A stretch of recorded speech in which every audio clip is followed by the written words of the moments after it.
자, 오늘 해야 될 부분은 25강 등차 수열입니다.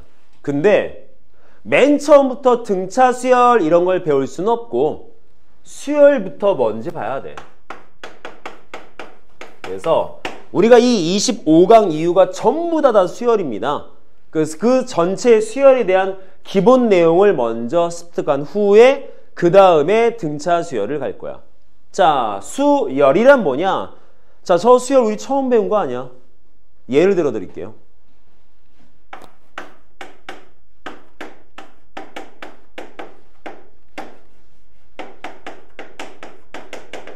자, 네모에 들어갈 숫자는 뭘까요? 뭐 들어갈 수 있어? 네모에? 10. 그치? 천재 났네. 야, 너는 수열을 다 알고 있는 거야. 누가 있어? 10. 누가 10이랬네? 10? 10이지. 10 들어가지. 그렇죠? 이게 수열이야. 언제 배웠어? 초등학교 때. 이거 초등학교 때 배웠어. 초등학교 때. 숫자 나열해 놓고 여기에 뭐가 들어갈 수 있을까요? 어떤 연산적인 규칙성을 암암리에 찾아가지고 여기에 10 들어가지 않을까? 왜? 이식 차이 나니까요. 자, 우리가 여기 이 단원에서 배워야 될 수열이라는 게 이게 수열입니다. 즉 뭐다? 일정한 규칙에 따라서 수를 나열해 놓은 게 수열이야. 저게 수열이야. 되겠습니까? 그러면 여기 단원에서 우리가 할 건 뭐냐? 이 뒤에 이 25강 이후에 계속적으로 할 것은 크게 두 가지를 볼 거야. 어떤 규칙에 따라서 숫자를 나열할 테니까 이런 네모 값에 뭐가 들어가 찾아봐. 첫째. 두 번째. 처음부터 몇 번째까지 더해봐. 몇 나올까? 합. 이 수열이한 부분에서 이 두 가지를 볼 거야.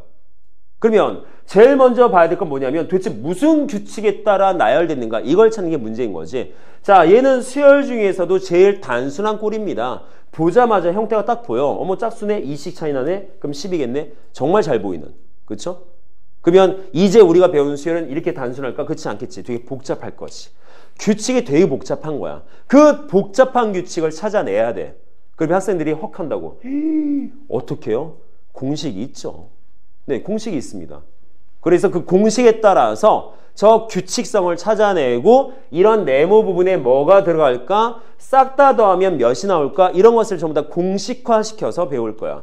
초등학교 때하고 중학교 때는 얘를 그냥 직접적으로 직관적으로 찾는 연습만 했었어. 자, 수열 처음 배우는 거 아니에요? 이게 수열이야. 그러면 얘를 갖다가 우리가 배우는 일반적인 꼴로 만들어내자. 자, 숫자를 쭉쭉쭉 나열해 놓은 걸 갖다가 수열이라 한다라고 했습니다. 이것을 일반적인 형태로 어떻게 쓴다? 이렇게 써요.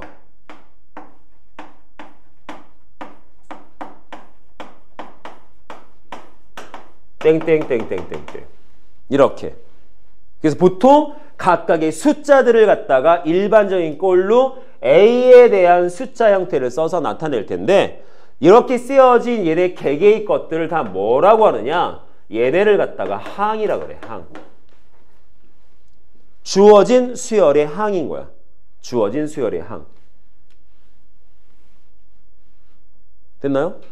자, 그러면 얘는 첫 번째 항이고 얘는 두 번째 항, 세 번째 항, 네 번째 항, 다섯, 여섯, 일곱 쭉 갔어. 자, 그러면 여기서 이걸 찾고 싶어. 쭉 가다가 n번째 항은 어떻게 생겼을까가 궁금해. n번째 항은. 자, n번째 항, 첫 번째 항, 두 번째 항, 세 번째, 네 번째 뭔가 규칙성이 생겨. 자, 수열은 아무 숫자나 쓰는 거 아닙니다. 뭔가 규칙에 따른 숫자를 쓴 거야. 그럼 무엇에 대한 규칙? 여기 붙는 1, 2, 3, 4 요 숫자에 대한 규칙인 거야. 따라서 여기 주어진 이 값들은 요 숫자에다가 어떤 연산을 해서 만들어낸 거지를 찾아줘야 돼. 근데 얘는 워낙 단순하니까 어떻게 놓은 거겠어? 보시면 알겠지만 2를 곱하면 되지. 그렇지? 그러면 저 위에 있는 얘를 든 수열에서 n번째 항을 갖다가 이렇게 쓰셔도 되겠네요. 말 되겠습니까? 자, 그랬을 때 이런 항을 갖다가 뭐라고 부른다? 이런 걸 갖다가 주어진 수열의 일반 항이다 라고 얘기해요. 저수열의 일반항. 자, 일반항이라는 것은 우리가 처음 배운 건 아니죠. 앞에서 이항 정리할 때도 일반항 있었지. 그때 그 이항 정리 일반항이 뭐였어?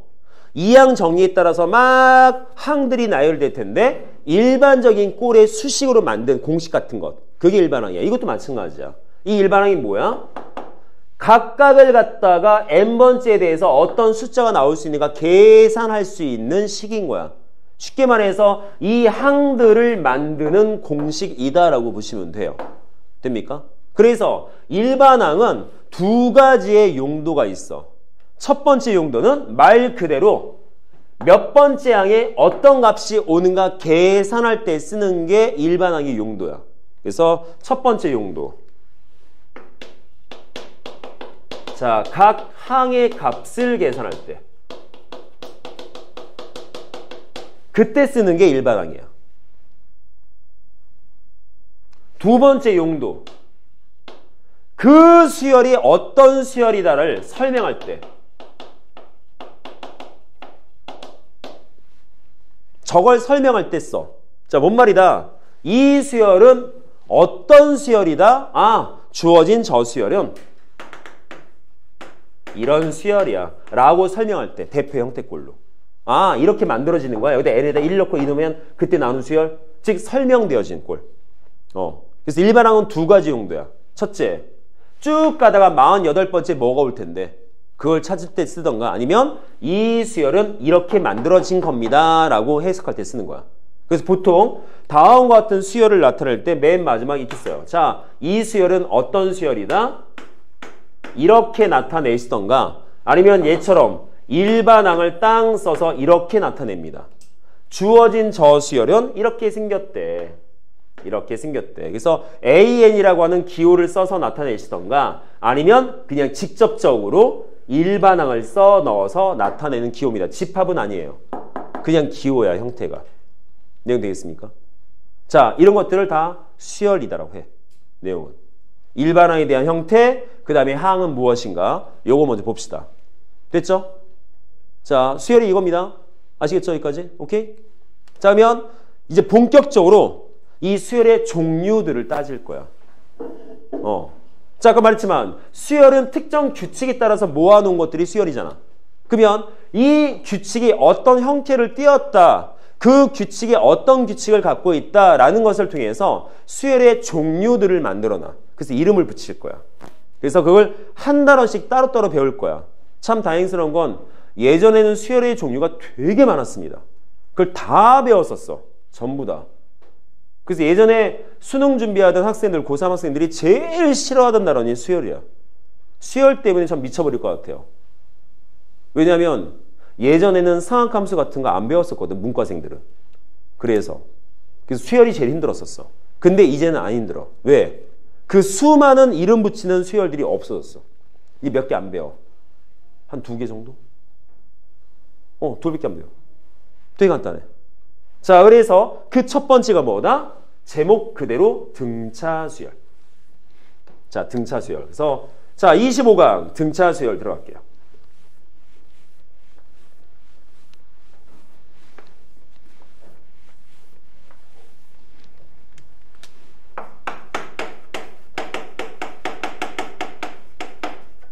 자, 이것도 예를 들겠습니다. 예를 들면 더 빨리 보이거든. 자, 어떤 예? 이거는 아까랑 좀 다르게 쓸까? 1, 3, 5, 7, 9, 11 땡땡땡.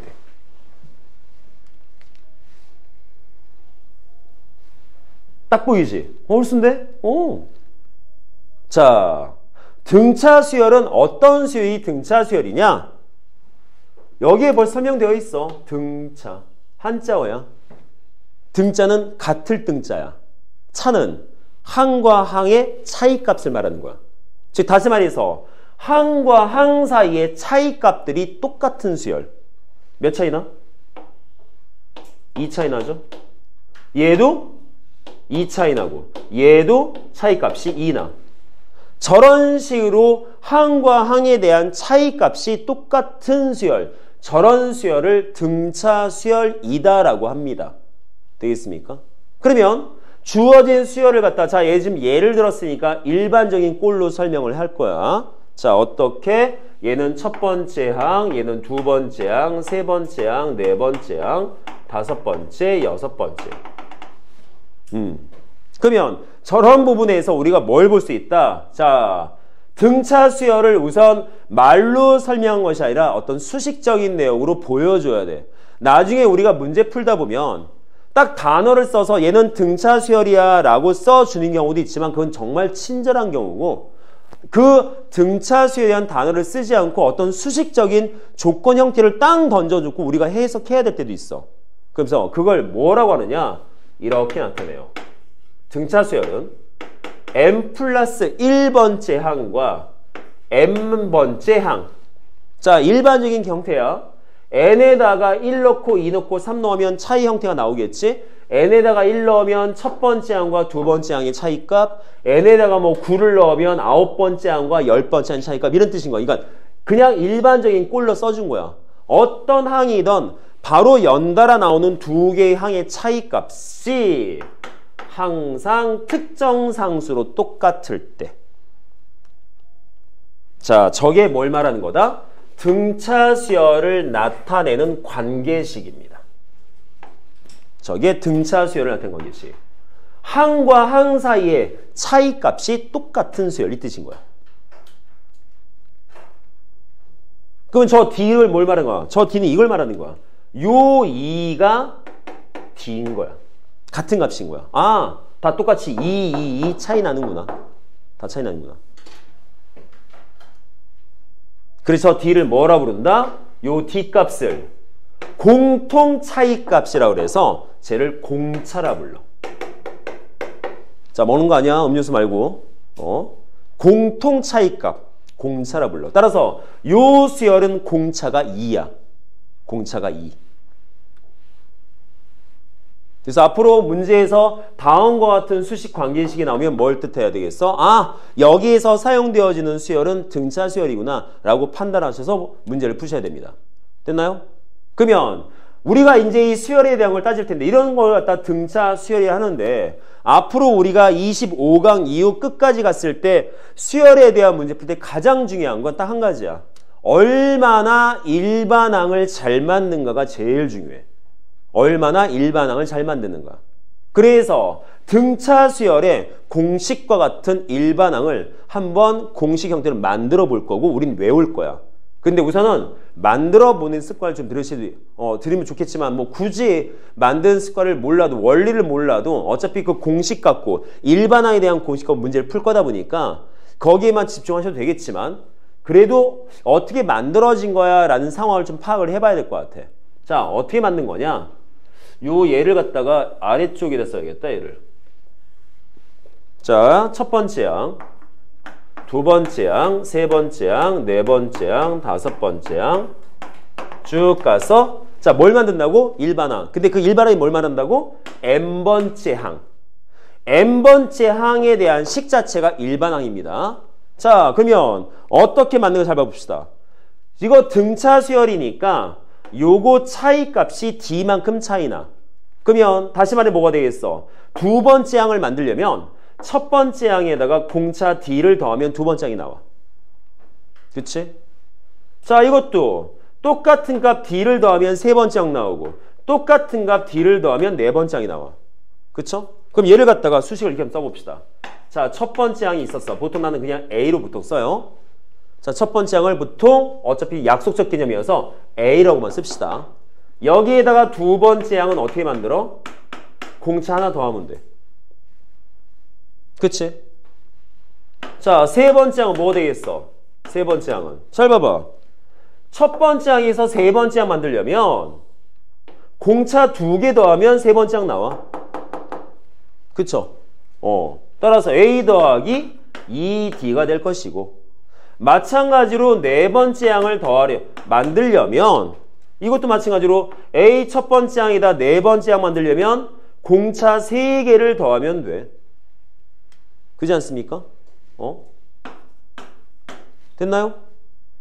그러면 이런 식으로 쭉 갔어. 자, 다시 말하지만 어차피 수열 자체가 규칙성을 갖고 있는 내용이기 때문에 여기에서 만들어지는 이 각각의 관계식들도 뭔가 규칙이 생깁니다. 그럼 쫙 보시면 알겠지만 어떤 규칙 생겨? 여기서 규칙 생기지. D 1개, D 2개, D 3개. 두 번째 항은 1개 더하고 세 번째 항은 2개 더하고 네 번째 항은 3개 더하면 되잖아.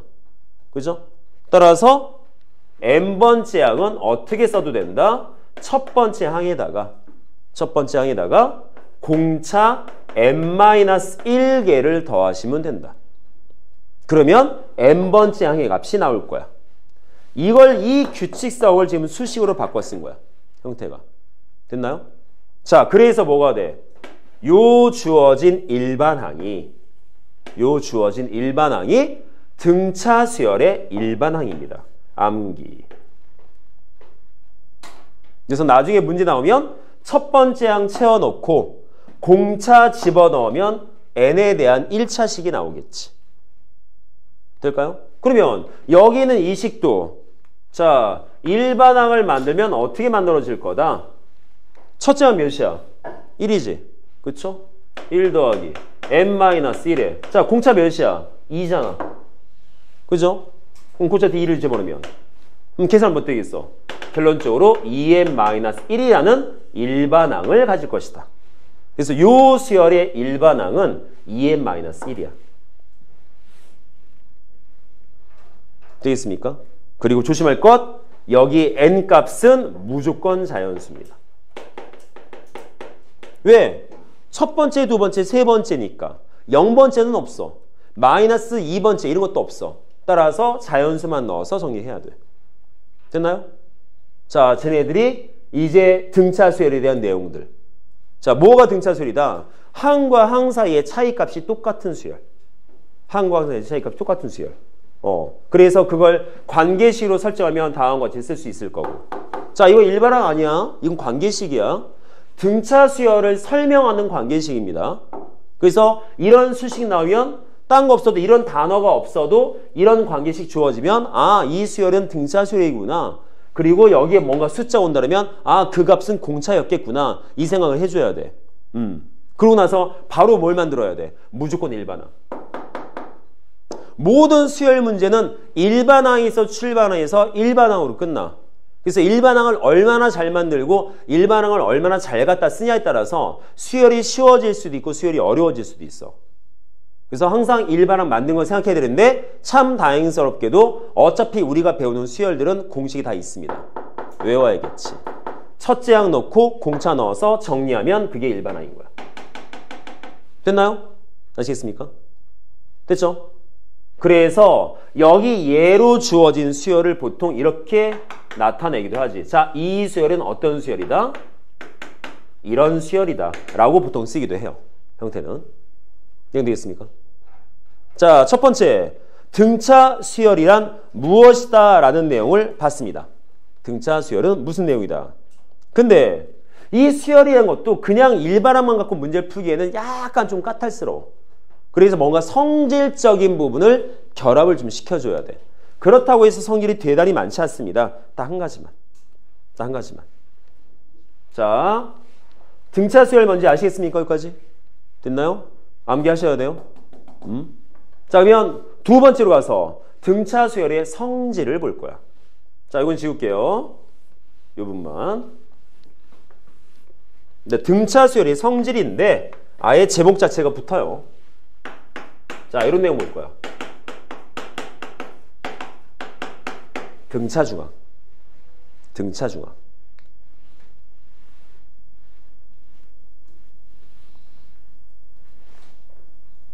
앞으로 등차 수열을 연산해서 뭔가를 찾아낼 때 아주 중요한 역할을 하는 내용입니다. 자, 그러면 등차 중앙이 뭐냐? 자, 예를 들어서 어떤 등차 수열이 있었대. 쭉 가자. 자, 처음 스타트가 몇인지 모르겠어. 뭐 이런 게 있다 치자. 13, 17, 21. 자, 어떤 수열의 일부분이야. 몇 번인지 모르겠어. 아무튼 어떤 수열의 일부분이야. 자, 이랬을 때 어차피 보시면 알겠지만 이거 차이 몇 나? 4 차이 나죠? 공차가 4인 등차 수열이야. 그렇죠? 첫째 항은 몇인지 모르겠어. 그냥 중간 부분 따졌어. 근데 여기 보시면 어떤 느낌이야? 주어진 저 연달아 나오는 세 개항을 보게 되면 저 17이라는 값은 13과 21의 평균값이네. 맞나요? 그쵸? 이렇게 연달아 나오는 이 수열에서 보시면 이 가운데 있는 항은 무조건 양 끝의 항의 평균값입니다. 이 개념을 등차 중항이라 그래. 이 개념을. 그래서 어떤 내용이 나온다. 무조건 우리가 이런 내용을 잡죠. 결론. 자, 어떤 숫자 A하고 B하고 C가 있었대. A하고 B하고 C가 있어. 요 숫자 3개가 조심할 건 이 숫자 3개가 얘처럼 연달아 나오는 건지 아니면 A, B 이렇게 띄엄띄엄 나오는 건지 상관이 없어. 왜냐하면 어차피 등차 수열이면 이렇게 연달아 봐도 등차 수열이지만 띄엄띄엄에서 2칸씩 건너뛰어도 이것도 등차 수열이야. 돼요? 물론 공차는 달라지겠지만 여기 있는 이 하나하나 보면 공차가 2였겠지만 여기 있는 1, 5, 9로 보면 이거 공차 4짜리거든. 얘도 등차 수열이야. 맞습니까? 그래서 어떤 숫자 A, B, C가 있어. 이 A, B, C가 얘처럼 연달아 나오는 숫자였던 이렇게 나오는 숫자였던 아니면 A에 뭐 2칸 띄고 B에 뭐 2칸 띄고 C든 이렇게 너비가 똑같이 만들어지는 A, B, C 값이건 쟤네들이 등차 수열을 이루고 있다라면 이 세 숫자가 등차 수열을 이루고 있다라면 무조건 가운데 오는 항은 양 끝에 오는 항의 평균값입니다. 근데 이거는 당연한 내용이거든. 그래서 이런 개념을 등차 중항이다 라고 말을 해. 되겠습니까? 자, 다시 한번 A, B, C가 연달아 나오는 숫자건 뭐처럼 여기처럼 뭐 3, 5, 7 얘네처럼 연달아서 이어지는 3개의 숫자건 아니면 띄엄띄엄 똑같은 너비 값을 갖는 형태꼴로 주어지건 어차피 얘네들이 등차면 저 주어는 아니겠지만 연달아 나오는 숫자가 등차면 띄엄띄엄 나와도 등차입니다. 그래서 어쨌든 뭐 붙어 나오건 띄엄띄엄 나오건 A, B, C가 등차 수열이었더라면 그때 가운데 항은 무조건 양 끝의 항의 평균값이야. 요 개념. 되게 당연한 내용이고 간단한 내용이지만 앞으로 우리가 등차 수열에 관련된 문제 풀 때 상당히 쓰임새가 다분한 되게 중요한 개념. 아시겠나요? 자, 등차 수열의 개념은 요만큼이에요. 그래서 이 수열도 약간 조금 학생들한테 미안한 감이 좀 있어. 내가 수업을 해주긴 해주는데 얘네들도 우리 확률 통계 배우는 것처럼 개념이 없어. 개념이. 확률 통계랑 비슷해. 공식 하나 몇 개 던져주고 풀어. 이 느낌이야. 형태 자체가. 이 수열 자체도. 지금 한 거 뭐 있어? 등차 수열은 어떻게 생겼대? 일반항 어떻게 만드는데? 이런 성질이 있대. 개념 끝. 이제 문제 볼 거야. 그럼 뭐 해야 되겠어? 우리가 할 거는 주어진 수열을 분석해서 얘가 어떤 수열인지 판단하시고 그 수열의 내용에 맞게끔 일반항 잘 만들어서 문제에서 요구하는 상황을 구하기 위해서 뭘 해야 될까? 이게 가장 중요해. 이게. 그래서 일반항을 잘 이용해서 값을 만들 때 쓰는 건지 뭐 또 다른 조건을 잘 적용시켜 뭘 하는 건지 이런 분석적 내용이 되게 중요해서 그래서 수열이 좀 어려운 감이 좀 있어. 가르쳐준 거라고는 꼴랑 일반항 공식 가르쳐주고 몸좀 문제 풀래. 딱 그런 느낌이거든 형태는. 그래서 문제를 좀 잘 보셔야 돼요. 자, 어쨌든 등차 수열이 뭐다라는 것과 이런 성질이 있다라는 거 내용이 엄청나게 복잡한 개념이 아니기 때문에 이해는 잘 될 거라 생각됩니다. 됐죠? 자, 그러면 예제 문제 한번 들어가 봅시다. 도대체 어떤 식으로 문제가 출제되는지. 자, 253번.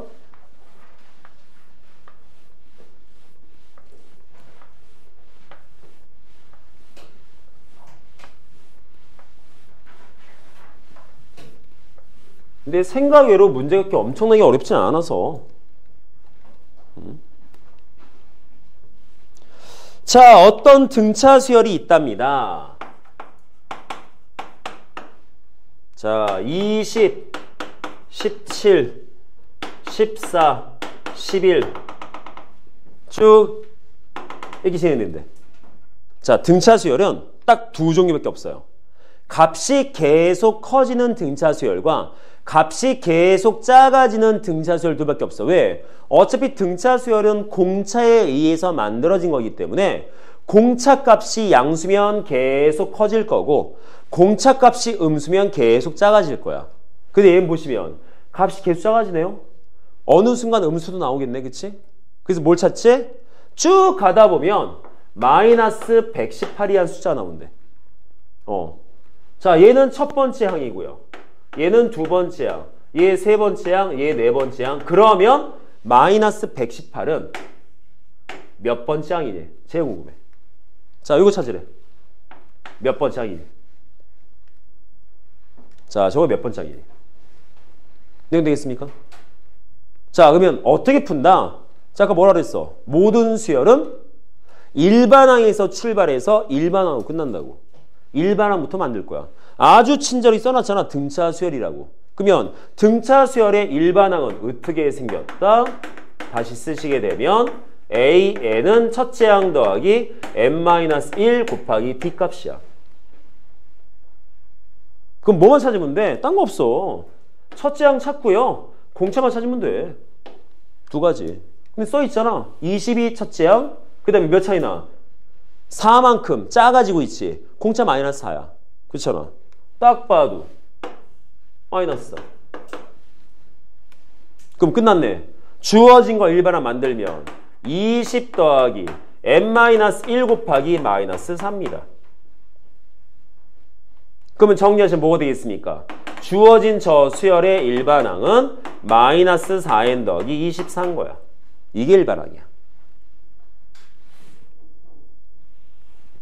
아주 난리 났구만. 난리 났어 아주 그냥. 됐나 여기까지? 끝났네. 자, 그러면 이 일반항 거 어떻게 쓴다고? 딴 거 없어. 이 일반항의 값이 마이너스 118 나오는 n 값이 몇이냐고. 그게 요 내부 값이니까. 내용 되겠습니까? 그럼 계산하면 되겠네? 정리하면 뭐 되겠어? 그냥 방정식이야. 참 다행스러운 것은 여기서 사용되어지는 방정식은 전부 다 우리가 가장 쉽게 보는 1차, 2차 꼴밖에 없어. 그래서 여기도 마찬가지로 어떻게 푸는다라고만 결정되면 그 다음 다 산수야. 아주 간략한 산수. 이항하면 4n 값은 24 넘어가서 142 되겠지. 140 맞아? 24 더하면 3, 4 맞지? 그죠? 그러면 계산 118 맞냐? 근데 왜 계산이 안 돼? 계산이 안 되는데? 마이너스 4가 아니구나. 미쳤나봐. 야, 씨, 왜 아무도 말을 안 해주고 있어? 3이잖아. 이런 개똥 같은 진짜, 야, 이씨. 죽어. 얘잖아. 이런 얘지. 그렇지? 따라서 계산하시면 뭐 되겠습니까? 요거 3n. 자, 이해시키면 141 끝났네. n은 3, 4, 12, 3, 7, 21 47번째야. 주어진 마이너스 118은 그래서 47번째 항인 거야.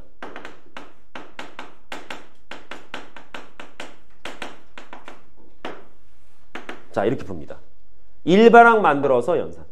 끝. 따라서 일반항만 잘 만들면 되는데 어차피 공식이 있걸랑. 어차피 공식이 있는 문제이기 때문에 갖다 쓰는 게 없잖아. 공식만 외우고 있다라면. 됐나요? 오케이. 자, 다음 254번. 자, 다음 문제. 자, 어떤 등차 수열 AN이 있대. 근데 다음과 같은 두 가지 조건이 주어져 있어. 30번째 항은 몇이니? 자, 그러면 어떻게 봐보자. 짜자자자자짠 짜자짠 짜자자자짠 짜자짠 짠 자, 254번. 자, 등차 수열입니다. AN 수열이 등차 수열. 자, 두 번째 조건. 8번째 항은 26이랍니다. 자, 세 번째 조건. 6번째 항과 10번째 항의 B값이 5대 8이랍니다. 자, 저 개념을 써서 우리는 뭘 찾자? 도대체 30번째 항은 몇이겠느냐? 자, 이것도 마찬가지. 일반항 이용해서 문제 풀 거야. 일반항 이용해서. 자, 주어진 문제를 푸는데 이렇게 몇 번째 항이라고 백날 써놔봐야 우리는 문제 풀 때 하등이 도움이 안 돼. 쟤는 기호거든. 그래서 주어진 8번째 항, 6번째 항, 10번째 항의 것들을 전부 다 일반항화시킬 거야. 그래서 나중에 우리가 수열에 대한 문제 풀다 보면 이렇게 언급된 내용을 얼마나 잘 일반항화시켜서 방정식꼴로 만들어내느냐, 이게 중요한 거야. 자, 그러면 문제에서 제 등차 수열 이랬으니까 일반항은 당연히 이렇게 생겼겠죠. 됐죠? 그러면 만들어보면 첫 번째, 자, 얘는 뭐가 되겠어? n에다가 8 넣을 거야. a 더하기 7d의 값은 36이래. 저렇대. 그러면 6번째 항이면, 자, 얘는 뭐 되겠어? 6번째 항 a 더하기 5d고요. 10번째 항이면 a 더하기 9d고요. 그거 b가 5대 8입니다.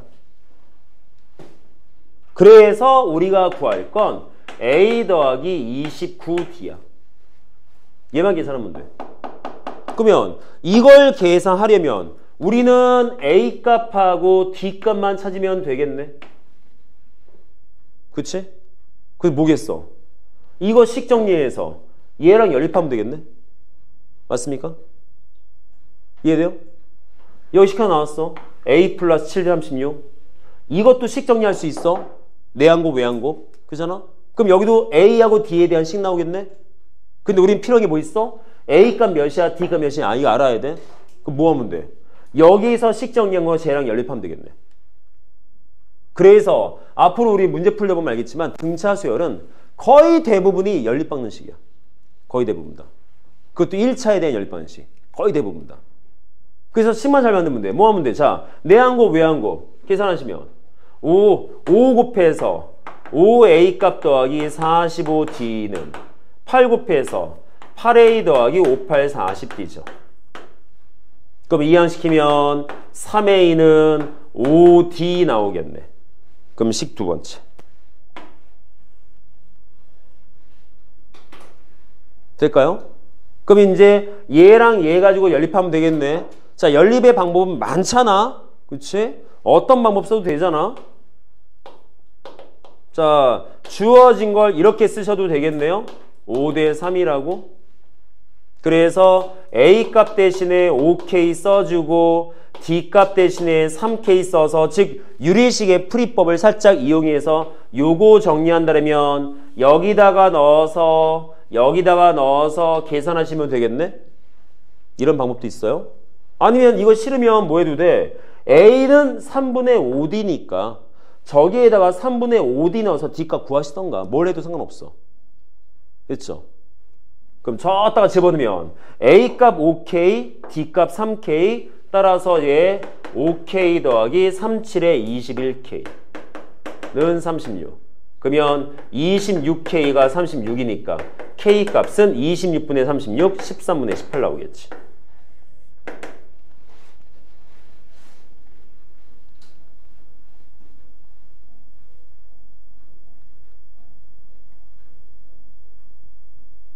자, 됐습니까? 여기까지? 맞나요? 그럼 끝났네. 주어진 거 집어넣어서 계산하면 되겠네. 여기다 넣어서. 숫자가 지랄 맞다 이거. 어? 뭐 숫자가 왜 이래? 나 연습 잘한 거 맞아? 6번째 항과 10번째 항의 b 5대 8. 맞고 저 7d 맞고 주어진 거 5a 5, 9, 45 8a 8, 5, 40. 그러면 집어넘겨서 5, 4, 3 맞지? 그럼 A 대 D는 5대 3 맞고 5K, 3K 맞고 5K에다가 3K 21K 맞고 26K 13은 10만 맞죠? 끝났네. 자 계산합시다. 뭐 될까요? K가 14원 18 요거 정리하면 쟤는 5K에 3 곱해서 3, 2, 6 3, 9, 27 87K 즉 우리 뭐만 계산하면 돼? 쟤는 92K만 계산하면 된다. 그럼 끝났죠? 집어넣으면 92 곱하기 13분의 18만 계산하면 되겠네요. 이 아픈데냐? 뭐야? 이거 숫자가 왜 이래?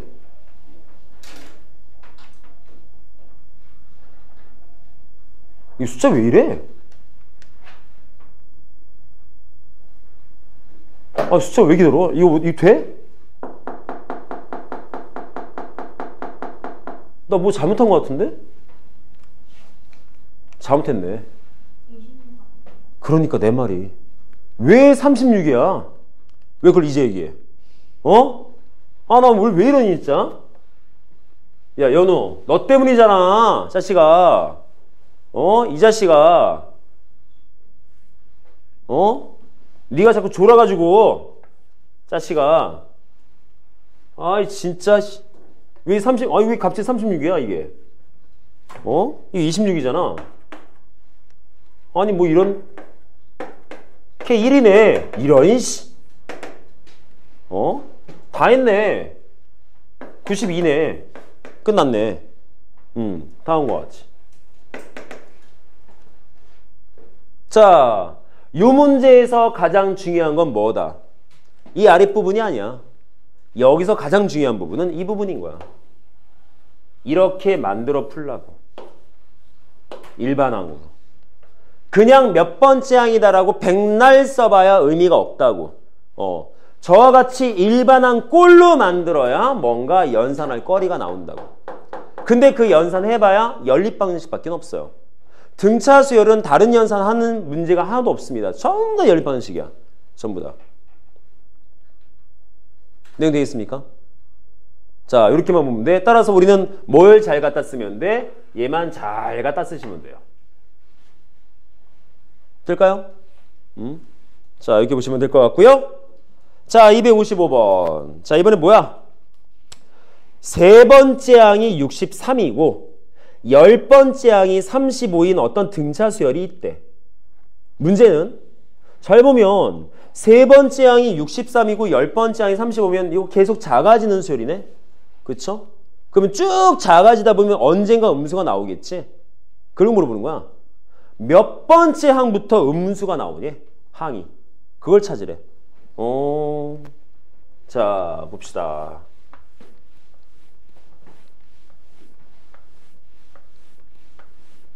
으쌰. 자, 문제에서 등차 수열이라고 아주 깔끔하게 언급을 했습니다. 뭐 어차피 등차 수열 단원이니까 뭐 등차밖에 안 하겠지만, 자, 첫 번째 조건.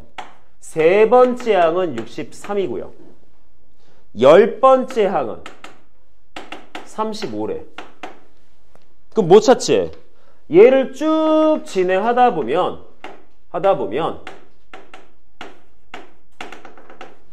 몇 번째, n번째 어떤 특정 항부터, 저 특정 항부터 여기까지는 양수였다가 여기서 음수로 돌아선대. 몇 번째 항이겠니? 도대체 몇 번째 항부터 음수 항이 나오겠니? 계속 양수 나오다가 갑자기 음수. 몇 번째 항이니? 이걸 찾으래. 그럼 이게 또 마찬가지. 뭘로 푼다? 일반항으로. 전부 다 일반항으로. 그래서 우리는 저 AN이라는 등차 수열 일반항을 만들 거야. 요거. 그럼 뭐 하면 될 것 같아? AN이 0보다 작아지는 n값만 찾으면 돼. AN이 0보다 작아지는 n값. 됐나요? 그래서 나는 얘를 만들 거야. 뭘로? 저 두 개의 조건 가지고. 어떻게? 아까도 얘기했지만 주어진 저 형태꼴은 저렇게 몇 번째 항이다라는 것을 갖다가 A라는 항의 이름으로 백날 써봐야 의미가 없기 때문에 일반항화 시킵시다. 자, 아직 공식을 외우고 푸는 게 아니어서 일반항을 다시 써드리면 자, 이렇게 생겼죠? 자, 그럼 거기 맞췄으면 뭐가 되겠어? 세 번째 항은 A 더하기 2D는 63. 열 번째 항은 A 더하기 7D는 35야. 그럼 우리의 목적이 뭐가 되겠어? 요거 AN이라는 일반항 완성시켜야 되니까 A하고 D를 찾아야지. 그래서 또 뭐 할 거야? 또 연립. 또 연립. 자, 그럼 연립합시다. A 더하기 7D는 35고 A 더하기 2D가 63이니까 무조건 뺄셈. 덧셈은 없어. 그러면 9D의 값은 마이너스 28인가요? 7, 8, 6 뭐냐? 몇이냐? 야, 35에서 63 빼면 몇이냐? 어디요? 왜 7이냐? 9지. 아, 나 씨. 아씨, 진짜 씨. 아, 나 이걸 계산했구나. 9여서 2 빼면 7 된다고. 쓸데없는 암산을 했네. 그지? 28. 그럼 나오네. D는 마이너스. 공차 마이너스. 그러면 공차 마이너스 나왔으니까 첫째 항도 찾아야지. 근데 어차피 연립이니까 뭐 대입하면 되지 뭘. 자, A-8은 63이래. 첫째 항 71이래. 그래서 끝났어. 일반항은 71 더하기 n-1 곱하기 마이너스 4야. 그 정의는 뭐 나와? 마이너스 4n 더하기 75야. 그럼 다 했네요. 얘를 일반항을 넣어서 정리하시면 되죠. 자, 그래서 뭐 되겠어? 마이너스 4n 더하기 75가 언제 0보다 작아지냐고. 언제? 그러면 4n 값 75.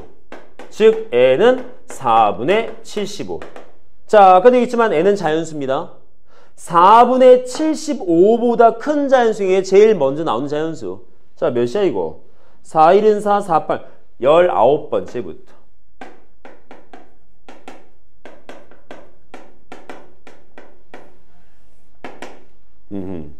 됐나요?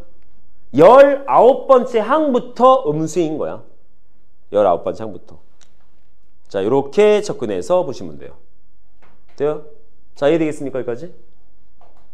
자, 우선 어떤 문제 형태인지 파악하고 어쨌든 풀이 과정은 전부 다 일반항을 쓸 거니까 그 일반항을 어떻게 쓸 건지만 확인하시면 그냥 만들기만 하면 되는 거 아니야. 만드는 건 어렵지 않기 때문에 만든 거 넣어서 이거 만족하는 n값 찾는 거야. 됐나요? 자, 255번 이렇게 풀 수 있습니다. 자, 이해 잘 되시고 계신가 모르겠습니다. 됐죠? 여기까지? 오케이? 자, 153페이지로 자, 이번엔 256번. 자, 두 수 1하고 100 사이에다가 숫자 n개를 껴넣채. 자, 우선 천천히 해석해보면 보지. 천천히 해석하면서.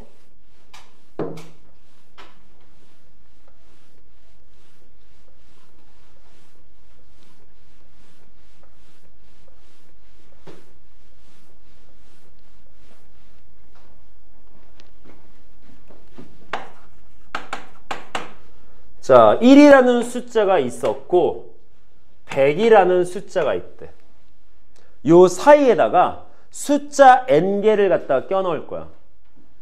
A1, A2, A3 쭉 해서 여기 AN까지 총 n개. 그럼 총 더 몇 개? n 플러스 2개. 전체는. 문제 뭐래?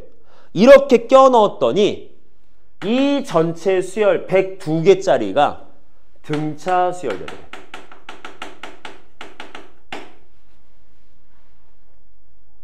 그때 뭐 하지? 공차가 될 수 있는 걸 찾으래. 공차가 될 수 있는 값은 몇이냐? 자, 내용도 여기까지. 됐죠? 그러면 여기서 볼 수 있는 게 A1부터 AN까지가 등차 수열이 아니라 1부터 시작해서 전체 다 이 100으로 끝나는 이 수열이 등차 수열이야. 그러면 새로운 수열을 만들어야지. 자, 얘는 첫 번째 항, 두 번째 항, 세 번째 항, 네 번째 항, 얘는 n 플러스 1번째 항, 얘는 n 플러스 2번째 항이네. 이렇게 되겠네, 그쵸? 그러면 여기서 조건 만들어진 게 뭐가 되겠어? 자, 어쨌든 주어진 부분에서 등차수열, 뭐가 등차수열이라고? BN 수열이 등차수열인 거야. BN 수열이. 됐죠? 자, 그러면 여기 안에서 존재하는 조건들. 자, 뭐야? 첫째 항은 1이야. 그 다음에 n 플러스 2번째 항은 100이래. 되나요? n 플러스 2번째 100이죠? 당연히. 근데 아까 계속 말하지만 모든 등차 수열이든 뭐건 수열은 전부 다 일반항 항에서 출발할 거니까 여기에서 n번째 항이라는 일반항을 만들어낼 수가 있습니다. 아직 D는 모릅니다. 그럼 여기에서 이거 만들 수 있겠네. 저 n 플러스 2라는 요 B의 n 플러스 2번째 항을 갖다가 이 일반항을 써서 할 수 있을 거 아니야. 그럼 뭐가 되겠어? 1 더하기 요 n에다가 얘를 집어넣은 거야. 함수값처럼.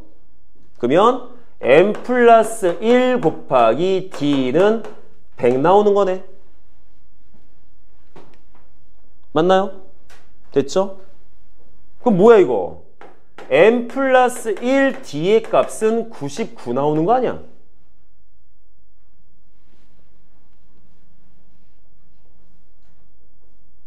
됐지? 자, 지금 우리 뭐 구할 거야? 지금 우리 구하는 게 뭐야? 이 수열이 등차 수열이 되게 하는 이 공차값으로 가능한 걸 찾으라고. 될까요? 이해되겠어요, 여기까지? 자, 그러면 이렇게 생각해보죠. n 플러스 1 곱하기 D가 99가 나와야 돼. 그러면 거기 있는 복이 1, 2, 3, 4, 5번 가지고 되는 걸 찾으래. 그러면 D 값에다가 11분의 6, 요거 11분의 7, 11분의 8, 11분의 9, 11분의 10인데 조심할 건 이 앞에 곱해지는 이 n 플러스 1 값들은 전부 다 뭐만 나와야 된다? 아까도 얘기했지만 n 값은 자연수거든요. 그럼 얘도 자연수예요. 자, 11분의 6에다가 몇을 곱해야 99 나와? 계산하면? 자연수 곱해서 99 나오나? 안 나올걸? 저거 곱하면 몇 나오냐면 자, 11에서 이렇게 한번 해보자. 곱하려면 2분의 33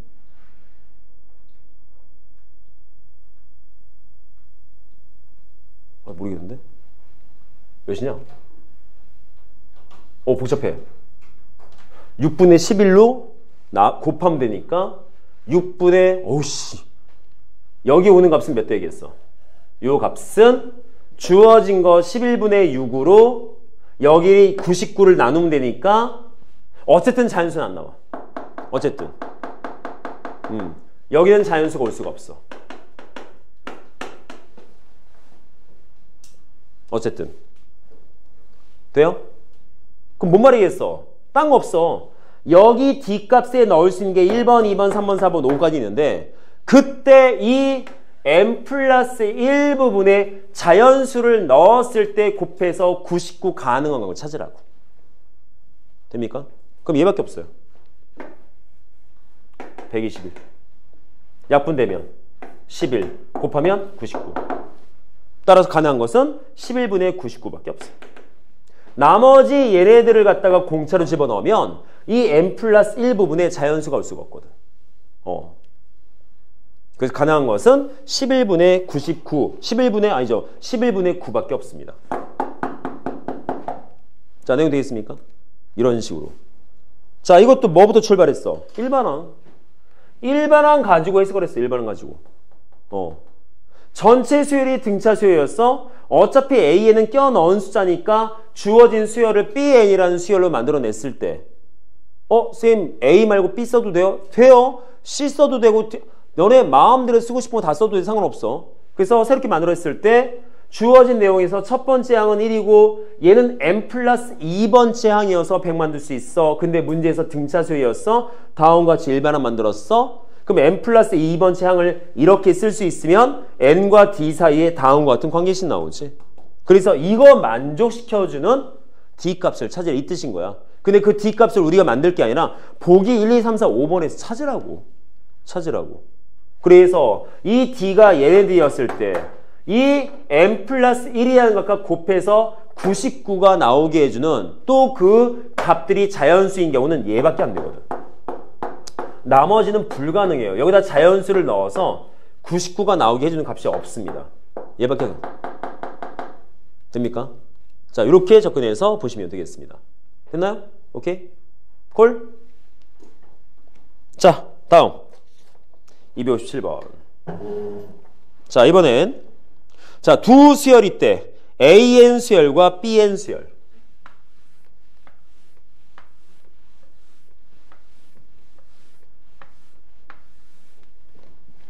자, 257번. 내용이 어려워서 다 좀비 같은 거야? 아니면 피곤하고 스트레스 받고 힘들어 좀비 같은 거야? 자, 수열 두 개 있습니다. AN 수열이 있고 BN 수열인데 문제 보니까 숫자 3개 써놨어. 마이너스 9, X 마이너스 1. 쟤는 마이너스 1, Y는 5. 근데 문제 뭐랬어? 저기는 저 순서대로 저 3개의 숫자들은 각각 등차 수열이래. 각각 등차 수열. 요거 순서대로 등차, 이거 순서대로 등차. 그때 뭐 하지? X값, Y값 찾지? 그럼 볼 거 없어요. 숫자가 홀수개 이상, 2개 이상 숫자 나열된 꼴에 대해서 등차 나오면 무조건 우리는 등차 중앙 볼 수 있습니다. 꼭 3개만 있다고 등차 중앙 쓰는 거 아니야. 네모, 세모, 동그라미, 별표? 그럼 등차 중앙 나와. 요거 3개에서 세모는 네모, 동그라미, 평균. 해도 되고. 이렇게 3개 묶으면 이 동그라미의 값은 세모와 별표의 평균. 이런 식인 거야. 따라서 항이 3개 이상만 있으면 무조건 그 안에서 등차 중앙에 대한 개념을 끄집어낼 수 있어요. 그러면 쟤는 뭐가 되겠어? 어차피 3개씩 딱딱 정해져 있네? 그리고 저거 순서대로 등차 수열이야? 그럼 바로 나와야지. 뭐 돼? x는 2분의 마이너스 9 더하기 마이너스 1. 등차 중앙. 다 했네요? x 마이너스 5. 얘도 마찬가지. y는 2분의 마이너스 1 더하기 5. 등차 중앙. 따라서 y값 2. 다 했네. 다 마이너스 3. 3번. 되겠습니까? 물론 등차 중앙을 이런 식으로 갖다 써서 문제 나온 건 없지. 문제 중간중간 갖다 쓰죠. 그래서 보통 보면 등차 중앙을 목적적으로 물어보는 문제는 좀 드물어. 대부분은 등차 중앙을 써서 뭘 푸는 거야. 형태가. 근데 어쨌든 등차 중앙 자체에 대해서는 좀 알아야 될 것 같아서. 됐죠? 이해도 있죠? 여기까지? 자, 258번. 자, 등차 수열의 마지막 개념 문제입니다.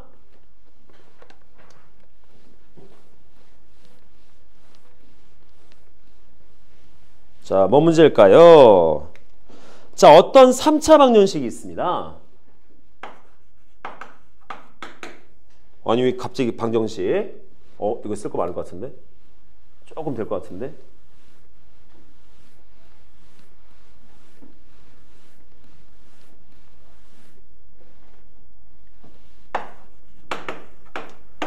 자, 어떤 3차 방정식이 있어.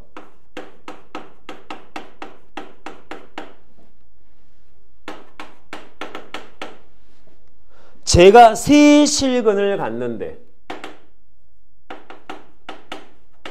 알파, 베타, 감마라고. 근데 저 세 숫자가 요 순서대로 등차 수열이에요. 저렇대. 그때 상수 K 값을 구해라. 자, 이거는 딱 봤을 때 우선 방정식도 K 때문에 모르고 근도 모르지. 자, 어떤 2차건, 3차건 방정식에 대한 문제인데 방정식도 미지수 때문에 알 수가 없고 근도 모르는 형태의 문제면 풀이법은 딱 하나밖에 없어. 내가 고1 때부터 맨날 얘기하던 거. 뭐밖에 없을까? 근과 계수의 관계밖에 없어요. 그럼 얘도 근과 계수의 관계를 쓸 거야. 근데 문제가 있어. 미지수가 너무 복잡해. 너무 많아. 줄일 거야. 뭔 내용으로? 이 내용으로. 자, 그러면 어떻게 줄이자?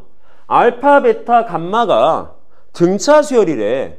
그럼 첫 번째, 등차 수열이니까 가면 갈수록 어떤 공차 D만큼 커졌겠지. 그쵸? 그럼 첫째, 이렇게 써도 되겠네? 얘를 갖다가 A라고 한다면 얘를 A 플러스 D, 얘를 A 플러스 2D라고 쓰셔도 되죠.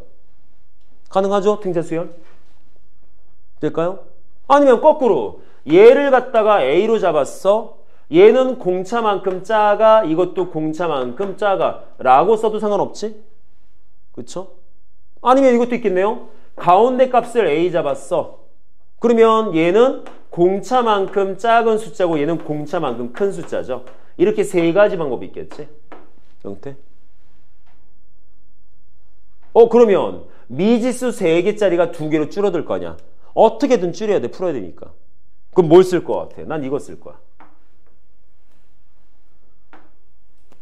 이거 사용할 거야. 그래서 저 A와 D와의 관계식 가지고 뭐 하자? 쟤를 갖고서 근과 계수의 관계를 쓸 거야. 됩니까? 자, 그러면 첫 번째. 세 근의 합. A-D 더하기 A 더하기 A 플러스 D. 자, 세 근의 합이니까 마이너스 A분의 B꼴 6 나와야지. 됐죠? 자, 두 번째. 두 근의 곱의 합. A-D 곱하기 A, A 곱하기 A 플러스 D, 그 다음에 A 플러스 D 곱하기 A 마이너스 D. 뭐야? 두 근의 곱의 합이니까 근과 계수와의 관계 쓰면 A분의 C꼴 K. 됐나요? 자, 마지막은 세 근의 곱.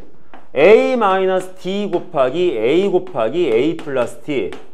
세 근의 곱이니까 마이너스 A분의 D 쓰면 마이너스 24 이렇게 나오겠지. 됐죠? 그러면 뭐야? 이거 세 가지의 근과 계수와의 관계를 갖고서 A 값이든 D 값이든 뭘 찾아서 다 찾아야겠네? K 찾아야 되니까. 근데 벌써 딱 보시면 하나 구했네. 이거 D 없어져. 3A가 6이야. 따라서 첫째 양 2. 됐죠? 자, 그럼 요거 2. 요것도 2. 2, 2, 2, 2. 얘도 2, 얘도 2, 얘도 2. 됐나요? 그러면 이거 약분된다. 2 약분하면 마이너스 12. 그리고 보시면 알겠지만 2 빼기 D, 2 더하기 D 이 합차잖아. 정리하면 뭐 되겠어? 4 마이너스 D제곱은 마이너스 12.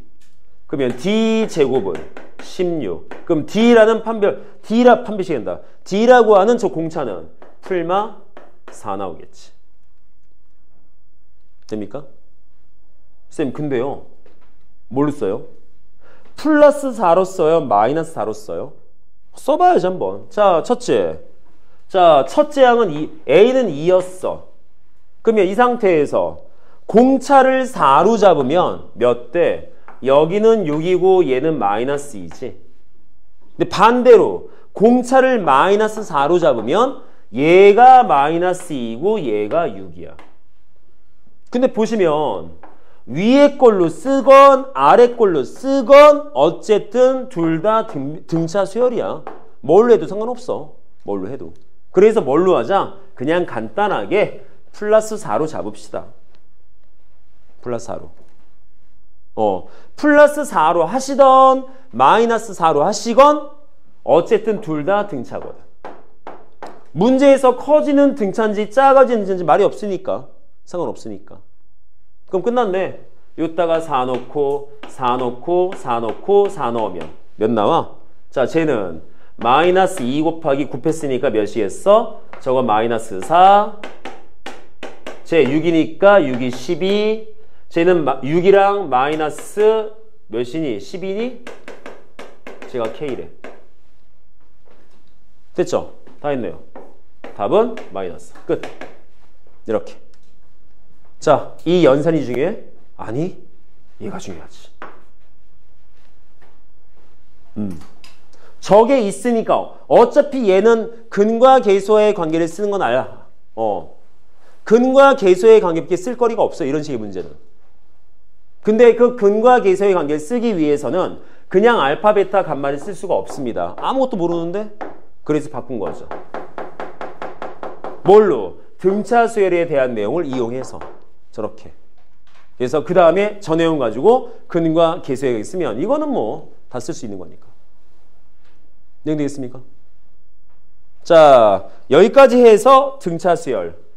자, 어떻게 들어보면 쉽다라고 느껴질 수도 있고 어떻게 보면 이게 뭐지? 라고 볼 수도 있어. 근데 단언컨대 등차 수열이든 뭐 나중에 배울 그 수열들이든 어차피 문제의 접근법 같은 경우는 거의 다 정해져 있습니다. 해석만 좀 잘해서 일반항을 얼마나 잘 갖다 쓰는 거냐 요것만 잘 보시면 되기 때문에 우리가 앞에서 배웠던 뭐 지수, 로그, 뭐 상학함수보다는 훨씬 더 간편하긴 해 실제로. 왜? 어려운 수열이 이제 끝났거든. 이제 안 배우거든. 우리가 배우는 수열은 단순한 수열밖에 안 배우기 때문에. 아시겠습니까? 자, 가서 꼭 복습하시고